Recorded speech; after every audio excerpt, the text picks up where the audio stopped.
Well, welcome back, guys, to another episode of Journey Unknown. We're getting a lot of comments on the build of the Nissan after a couple of episodes that Laura's been out by doing a solo camping trip, and so we thought, you know what better time to do it. Initially, we had just a stock Nissan, and now we've moved on and we've done some upgrades. So I'm going to take you through the vehicle and show you a few modifications that we've done. And if you've got any comments, put it in below. If there's anything else you need to know, or have some suggestions for us to do with the car, then let us know about it, and we'll be sure to get back to you.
What are you doing? Show everyone my new beaut idea. Right, I get worried about these beaut ideas. It's a good one. So if you remember, I had the the slide out fridge here and the drawer here, and that fridge is a bit of a pain in the ass because you have to be like up here to be able to get inside it. So I've been looking around for a new fridge and how to set up this canopy better, and I came across the goods today. So it's a 12 volt and 240 volt Dometic 80 litre fridge freezer.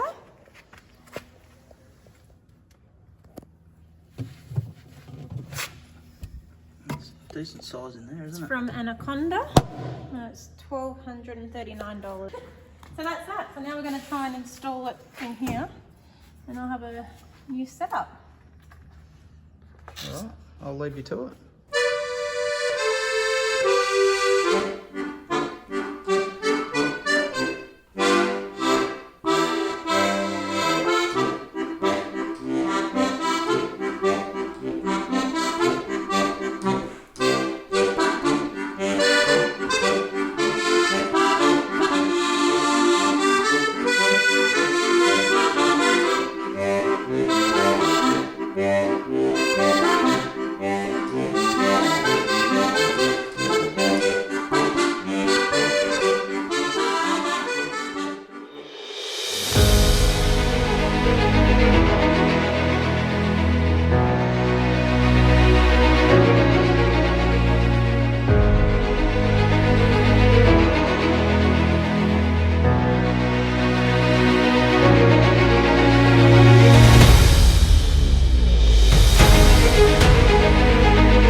Probably wondering why I put that big bottle of water on there, because what it does, it actually keeps the tension on the winch otherwise it wouldn't keep it nice and taut as it's going up.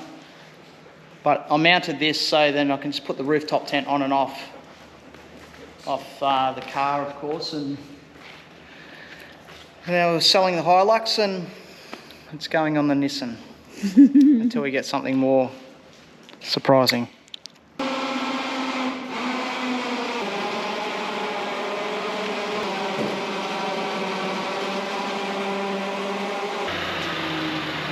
Keep coming. Keep going. Stop.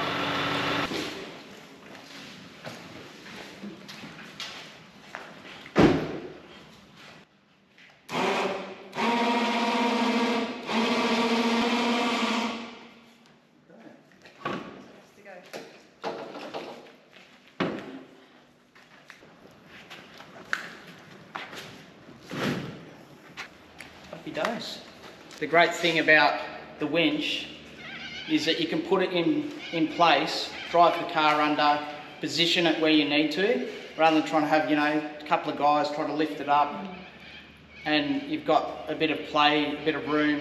Obviously we're going to have the awning come off this side and we'll bolt it down and see how it goes. But the roof racks are rated at 150 kilos.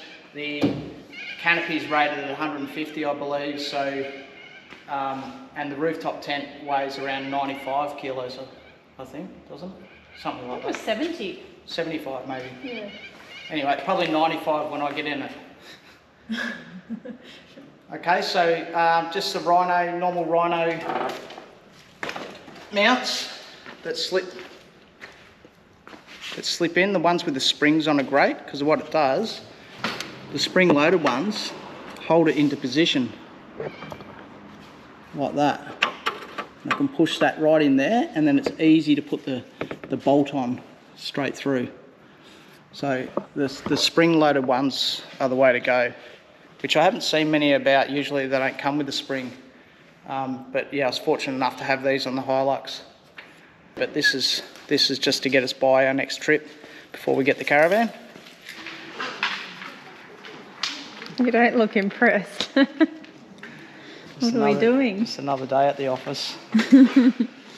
I'm just putting the awning up. The Dashi, I think it's 210 or something. 2 meters, 100 pull out. God, it's huge. Pretty simple. Of course, I had to go and buy new brackets for it, and nothing lines up, so I'm gonna have to drill new holes and get the grinder out and cut the brackets down and all that sort of jazz. All for camping tomorrow. Yeah. We've just got to work out how we're going to mount it. Something like that. I'll leave it to the expert. Where's that dog gone? Coco! Coco! Where's your bed? Where's your bed? Where's your bed gone? She's got a new sleeping bag. Where's your bed? Go on. Good girl. You're at Daddy's work.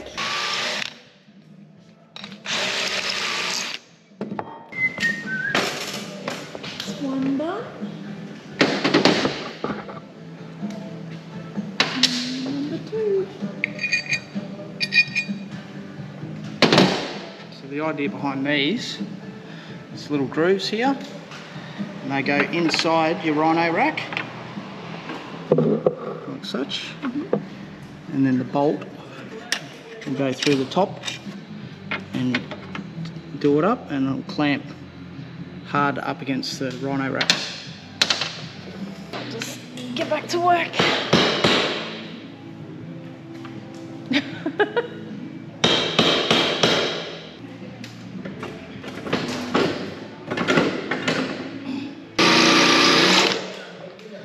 The only downside to doing this in thongs is all the hot metal shards land on your feet. Yeah, it hurts. You've always got the wrong footwear when we film. Well, it's pretty hot here.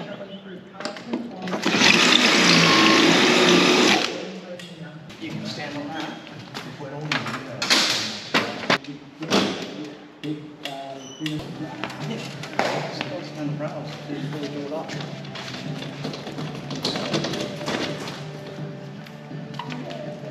Okay, she's all finished.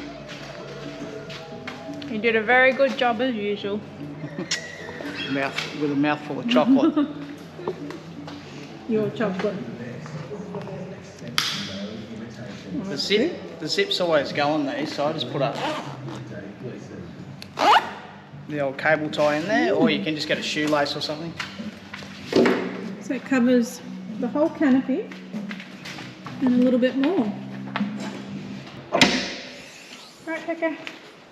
Up. Good girl, up. Up. Up. Good girl. Up. It's all right. Up. Up. In. Well, that's against workplace health and safety. Come on, go up again. Come on. Good girl.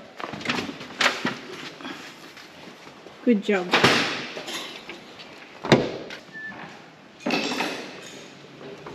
Hi. Dinner?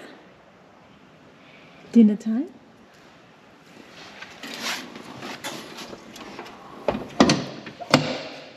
Alright. So next job is wiring. No. Next job is wiring this to the battery that we got in here and putting some lights in the canopy. Yes. Ooh. Oh, I didn't see that.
One of the main reasons why we decided to build up the Nissan is, one, because of its towing capacity, and obviously we're getting a new caravan shortly, and the Hilux, my old car, wasn't going to cop it, so it just had I think it's 2.5 ton towing capacity on the Hilux, and this has a 3.5 ton capacity, which we're not going to go to that, and plus we've given it an upgrade with some suspension and stuff like that we'll show you throughout the video.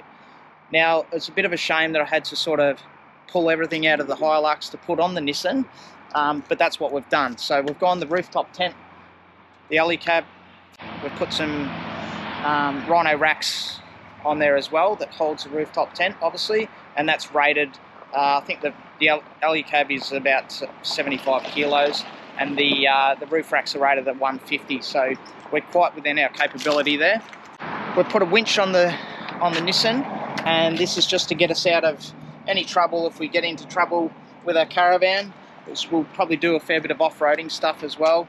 We've got the Oricon Uhf radio, which has the extension on it for long-range distances, which is a great thing to have on your vehicle, especially if you're in a lot of trucking areas and you need to be on channel 40 to see what's going on with a lot of trucks, because there's a lot of oversized vehicles on the road and you want to make sure that you're up to speed with what's going on, whether you need to pull over or whatnot. We've upgraded the wheels.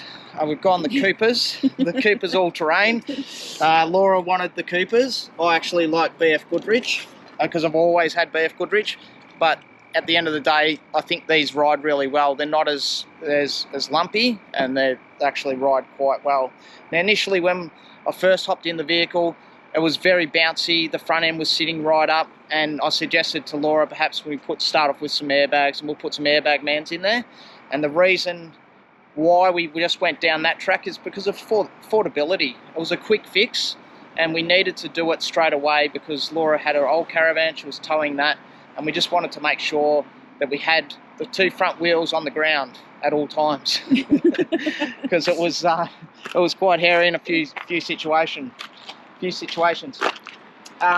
Still got the dog box where Coco goes, which is great for storage as well as for the pups that go in there. So number one rule, Mum, don't leave the dog food in the dog cage. Molly! Molly? Molly, get out of it. Yes, you.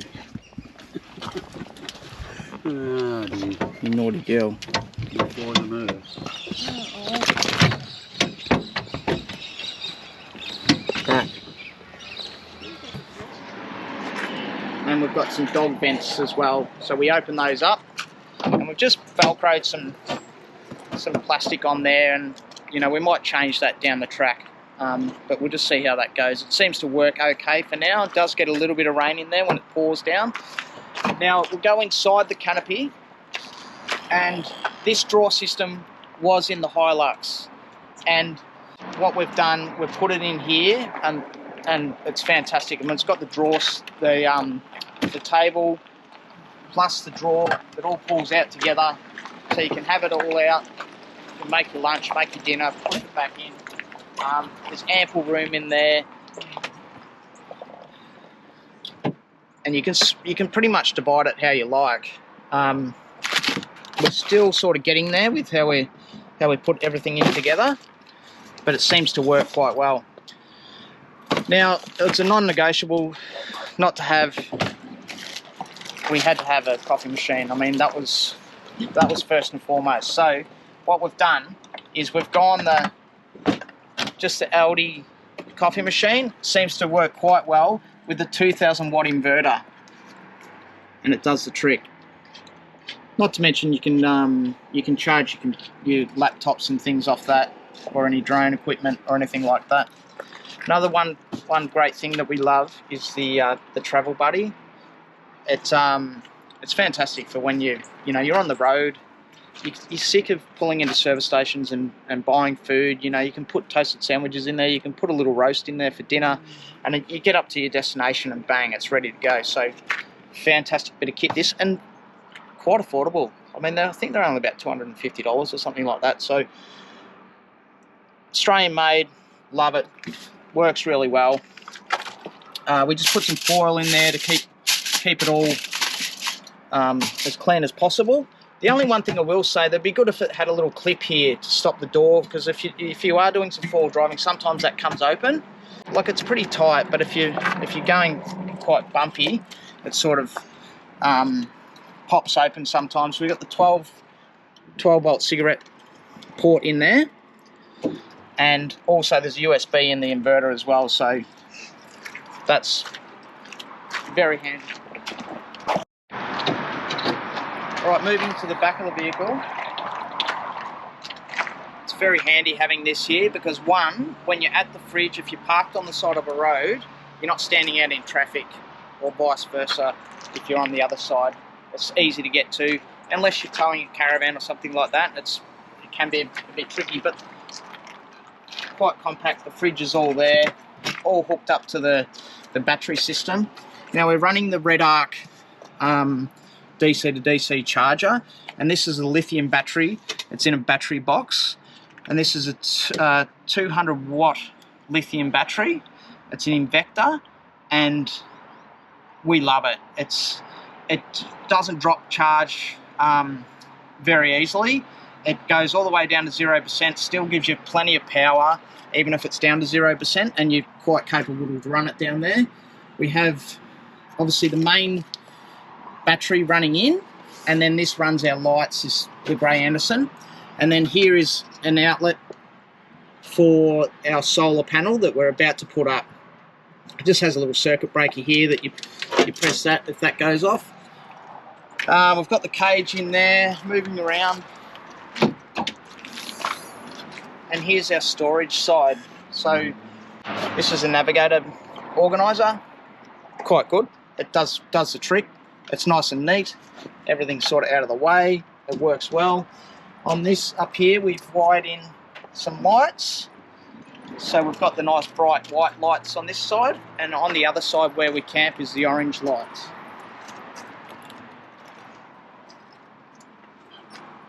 Okay, so we just have the fuse box here, and this just runs our little lamp fuses. If anything blows, we're only running the fridge and the lights at the moment, but you can always add things on there later down the track if you like. So it's a very simple system, and it tends to work quite well. Down here we have our toolboxes, where we just store bits and pieces, some ratchet straps, some fire starting things, some rope, hammers, jump starter kit, just things that are out of the way. You can lock it up there, so very rarely we'll go into that drawer. So the standard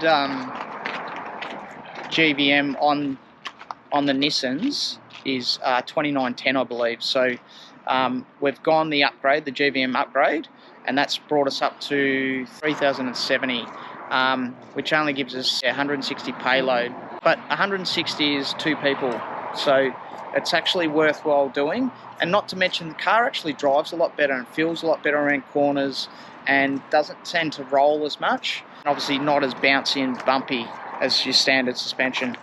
The other upgrade we've done is the Safari Snorkel, and obviously that's just for some river crossings. We haven't put any diff lockers in yet or anything like that, but that's something we might look down at down the track.